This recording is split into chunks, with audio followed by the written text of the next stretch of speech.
Welcome to the Scoop with Dukes. I'm your host, Philip Dukes, aka DukesTheScoop.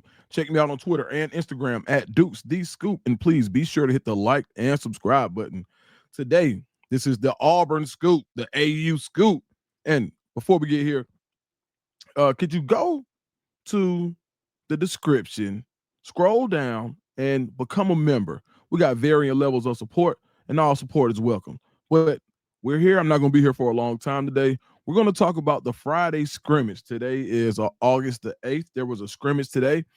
Parents were invited. A few people around. I think next week is a closed scrimmage from what I'm hearing. But the scrimmage went down today, and I'm just going to give some intel on what I heard so far. So, first and foremost, everybody I talked to said the defense dominated. The defense absolutely choke slammed the offense today. You could book it. Nobody I talked to said that the offense made it competitive to the point where it was like the offense could have won. No, the defense won today. The defense held the offense without a touchdown. There were two scoring drives led by Deuce Knight, but the first team did not score today. Now that could be concerning, and some people, and I think some of the concerns that people may have could be valid. But then I also know that the defense may have prepped, and they prep for it. Maybe you kind of know what's going on when you're the defense and you're playing the same offense, right? So I think there could be. I doubt it happens again like that, but I think the first scrimmage, just seeing what works and what didn't, the defense was dominant. Keldrick Faulk did not play, so this was without Keldrick Faulk. DeMarcus Riddick was also out. I think Keldrick Faulk. I think they're really. I think he's fine. He could have went today, but why even risk it when you have a first round pick that's going to be so integral to what you want to do this season? So guys who said out, I know for sure. I don't know. I don't have like an injury list, but I know two got that, and it's not injuries, but two guys that definitely did not participate for sure were Keldrick Faulk and um, DeMarcus Riddick. DeMarcus Riddick also did not participate today. Um, Malcolm Simmons wasn't there for the majority of it, from what I'm hearing, but he did get there a little bit later. And I think those are the three that I heard. I think it may have been one more, but I'll get back to it if I can remember it. Let's start with the offense. One of the things that I heard was a recurring theme was how long Jackson Arnold kind of held the ball when he did get a chance to make a play downfield. Just held it a little bit too long. And I think I said that the other day where I said you just want to see him be able to use the whole field. I did hear that he was pretty accurate when it came to short game and was able to keep the chains moving. But when it came, you get, a sack takes you out of certain positions. And when you went live, Skeleton was much better than 11-11 for the offense. Skelly was much better. So, but when you think about live periods, yeah, they said Jackson Arnold did hold the ball, but when he got the ball out quick, there was a market difference. Um, Omar Mapson will probably have been the MVP today for the offense if there was one. Most valuable on the offense. Man, this dude Omar Mapson ain't playing, dog. Like, I keep hearing it. Today was no exception. You'll probably hear something about it tomorrow if there is a press conference or somebody talks about what happens in the scrimmage. Omar Mapson flashed again today. Multiple people said it. Uh, and it's not even just he has some shape. He has some. He's not just a bruiser. He does have some shake to him. Really had, and he had the longest. I believe he had the longest play from scrimmage today. He did have a long run where he was tracked down. The next longest play or most impressive play was uh, a throw from the left hash back to the right hash for Perry Thompson, who came down with the catch from Deuce Knight. Deuce Knight with another very impressive throw. You just see that he does things with the ball that you just can't teach. I think a lot of people were talking about him coming in as being a developmental guy, but whatever happened between him graduating high school or not graduating high school, him finishing his senior year and getting to Auburn in January, something happened where all that development stuff, and he still has stuff to work on, but you know, there are a lot of people that feel like Deuce Knight could start. I did hear he got second team reps again today, so that's good that he was back with the twos. And not that Ashton Daniels did a completely poor job. He did show Ashton Daniels actually showed some really good mobility from what I heard, but Deuce Knight definitely was the quarterback that had the most success today. Sam Turner also had a good day running with Deuce. Sam Turner definitely had a good day. Eric Singleton had a couple of catches. And those were the superlatives that I heard from the offense. Defensively, you could just pick a name. Everybody had a highlight. DeMarcus Riddick sat out, so you started with Woodyard and Xavier Atkins, who's been getting some love lately in the media. I've been talking about what I've been hearing for a while, and he's a guy that continues to get praise. Came up with a sack, a tackle for loss today, from what I heard. Another guy that had a sack and a couple of big time hits today was Elijah Melendez. Elijah Melendez coming on strong. Like your young linebackers. I think Auburn has a really young linebacking core. So you didn't see Riddick today, but you got to see Atkins. You got to see Melendez and Bryce Diaz. Bryce Diaz, I think that's how you pronounce it.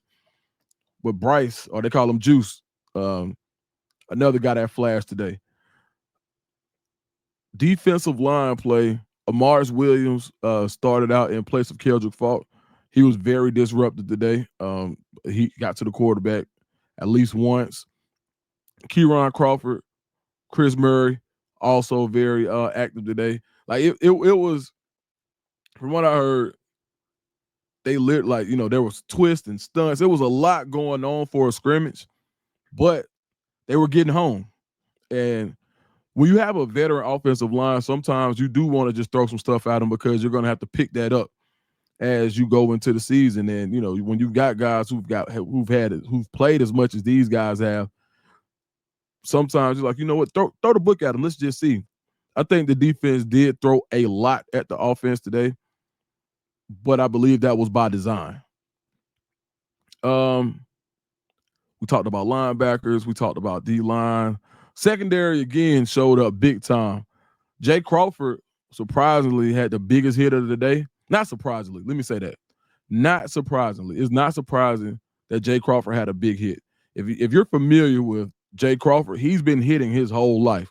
Little league, going up against the Atlanta Ducks, we talk about them a lot, going up against the best players. Jay Crawford has always been a hitter, and that hit stick showed up today. Running back comes into the flat. Jay Crawford playing a little cover two, shirks the block, and literally cleans the clock of the running back. Said a helmet came off, and the running back is fine. But they said multiple people said Jay Crawford had a dynamite explosion today. And also had good coverage. The interception that I did hear that was thrown by Jackson Arnold was Jay Crawford in coverage, going for Cam Coleman, Jay Crawford in coverage, and Jaquez Robinson actually coming up with the interception. Now, trying to figure out that safety rotation is going to be hard to do because you can see Jaquez, you can see Sylvester Smith, you can see New Boy. There are multiple people that are playing that role, and they're shifting and alternating between that field safety and that nickel position. Rayshawn Pleasant played a lot of nickel today. He looked good at nickel. He did play some perimeter. He did play the field side corner as well. Well, he did well, I heard, in the slot today. So Rayshawn Pleasant with another strong day. I don't think Champ Anthony played today. I asked. I wasn't given a yes or a no, but I don't think so, and I only asked one person. So, but I'm based on what I do know and how they were kind of being careful. I don't think Champ played today. If anybody can confirm that, you can put that in the chat. Tay Seymour played a lot today in the boundary. At the field safety. So Tay Seymour got a run, and I think today was about finding out who are the guys can you trust in a pinch, who can play. I think it was about mixing and matching ones, twos, and even some threes to find out what can your rotation be. But the defensive line, the linebackers, and the secondary had a phenomenal day. And basically, that's how the scrimmage went. Going forward, I expect the offense to do a lot more. I do feel like there was some familiarity things there where the defense was kind of keying in on some stuff that they may have known was coming. But the energy, now they said the energy from the defense, they treated it like it was damn the Iron Bowl. They said the energy for the defense is sky high right now, and it's like that in the spring. So I wouldn't read too much into it, but yeah, I think for Auburn, if I were to say where, and I've said this previously, like you want to see somebody really take control at the running back position, and you want to see what you're going to get from the linebacker position. But there aren't a lot of holes, and I see people all the time that say, "Oh, I guess every position group, nobody's concerned about anything, any position group in Auburn." But I mean, when you just look at Auburn on paper, every group, the quarterback room, Jackson Arnold, Deuce Knight, you could be concerned there, but you got a guy who's played some good football, who's had a 5-star pedigree in Jackson Arnold. And then if he doesn't work out, you got another 5-star that a lot of people feel like can start anyway in Deuce Knight. So I'm not worried about quarterback. Offensive line, you got a very veteran offensive line and multiple guys with NFL grades. And right now, two guys with possible first-round grades, and Xavier Chaplin and Connor Lew. You got Jeremiah Wright, who's a senior. You got Tutal, who's probably your 6th offensive lineman. Dylan Wade at guard. And the guy, what's my man's name? From USC, Mason Murphy.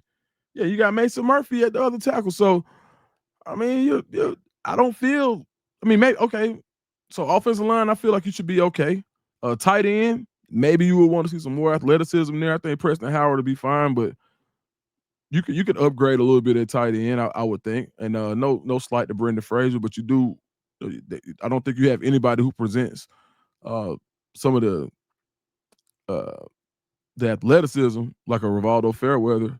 So no, I think you could do a little better at tight end athletically. Defense, and on defense, I mean, shoot, the defensive line, Keldrick Faulk, Kieran Crawford, Chris Murray, I'm happy. D tackles, I'm happy. Like I said, the linebackers may give you a little pause, but you got an all freshman SEC safety, all freshman SEC corner, Ken Lee, who's getting NFL looks. Yes, he did not have I think people think playing a consistent cornerback position means that you win every matchup. He's not gonna win them all. You just want him to win more than he loses. And I think a lot of people lose sight of that. And I think you just got to find out who your safety is and who your nickel is. But I think you got more than enough qualified people between Rayshawn Pleasant, Champ Anthony when he's healthy, Sylvester Smith, and Anquan Fagan's new boy. I think you got plenty of options. So I'm not really worried about a lot on this roster. The scrimmage. Now, what I want to look for now next is to see the offense go off and the defense still be turned up like they were today, which means that, some of the things, if you see some blitzes that the offense may not have seen like that, where they really go in, where the offense can take today's film and go scheme up something for what the defense was doing. The defense was able to scheme for the offense, but now the offense gets a chance to scheme for the defense, and I think it'll go differently. So I wouldn't read too much into it, but today was definitely ran by the defense. All right, man, that's my time. I appreciate you guys checking in. If you got anything else you want to talk about, all-time Auburn teams, whatever you want to talk about, man, just consider this to be the barbershop or the bar, and we're just in here talking Auburn. All right, man, I appreciate it, man. You guys have a great weekend.